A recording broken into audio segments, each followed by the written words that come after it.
রহমত মিয়া ও মোহাম্মদ ইব্রাহিম চোটের কারণে ভারতের বিপক্ষে ম্যাচে অনুপস্থিত, যার কারণে বাংলাদেশ জাতীয় দলের মধ্যে এসেছে গুরুত্বপূর্ণ পরিবর্তন। দুজনকেই পুরোপুরি ফিট না পাওয়ার কারণে তাদের জায়গায় জাতীয় দলে ডাক পেয়েছেন নতুন মুখ ইংল্যান্ড প্রবাসী কিউবা মিচেল ও মুর্শেদ আলী। ডিফেন্ডারের দায়িত্বে দলে যোগ দিয়েছেন ইংল্যান্ড প্রবাসী কিউবা মিচেল, যিনি জুন মাসে প্রথমবার বাংলাদেশের হয়ে খেলার অনুমতি পেয়েছিলেন। তবে সিঙ্গাপুর ও হংকং ম্যাচে তিনি জাতীয় দলের ক্যাম্পে সুযোগ পাননি। ভারতের বিপক্ষে প্রাথমিক দলে কিউবার অন্তর্ভুক্ত না করার জন্য কোচ হ্যাভিয়ের কাব্রেরা সমালোচনার মুখে পড়েন, কিন্তু তিনি তখনও নিজের সিদ্ধান্তে অটল ছিলেন। এবার ইব্রাহিমের চোট কিউবার জন্য সুযোগ খুলে দিয়েছে এবং এখন তার সামনে চূড়ান্ত দলে জায়গা নিশ্চিত করার সুযোগ রয়েছে।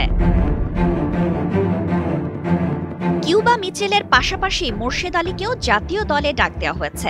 টানা তৃতীয়বার অর্জন করেছে দেশের সেরা সুপার ব্র্যান্ড স্বীকৃতি বসুন্ধরা টিস্যু। মুর্শেদের আগে অনূর্ধ্ব 23 দলের ক্যাম্পে অংশগ্রহণ করেছিলেন এশিয়ান ফুটবল ফেডারেশন এএফসি অনূর্ধ্ব 23 টুর্নামেন্টের বাছাই পর্বের জন্য, যেখানে তিনি তার দক্ষতা প্রদর্শন করেছিলেন। জাতীয় দলের মূল দলে আসার মাধ্যমে মুর্শেদ এবার বড় মঞ্চে নিজের সম্ভাবনা আরও প্রমাণ করার সুযোগ পাবেন। বাংলাদেশ জাতীয় দলের এই পরিবর্তন শুধু চ্যালেঞ্জ নয়, বরং নতুন সম্ভাবনার এক নতুন অধ্যায়। কিউবা মিচেল ও মুর্শেদ আলীর আত্মবিশ্বাস, দক্ষতা এবং মনোবলই দলের জয় নিশ্চিত করতে পারে।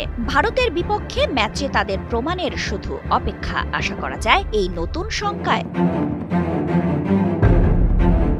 বাংলাদেশ জাতীয় দলের এই পরিবর্তন শুধু চ্যালেঞ্জ নয়, বরং নতুন সম্ভাবনার এক নতুন অধ্যায়। কিউবা মিচেল ও মুর্শেদ আলীর আত্মবিশ্বাস, দক্ষতা এবং মনোবলই দলের জয় নিশ্চিত করতে পারে। ভারতের বিপক্ষে ম্যাচে তাদের প্রমাণের শুধু অপেক্ষা আশা করা যায় এই নতুন পরিবর্তন দলের জন্য এক গুরুত্বপূর্ণ বাঁক হিসেবে কাজ করবে। ফারিহা আঞ্জুম স্বর্ণা, কালের কণ্ঠ, স্পোর্টস।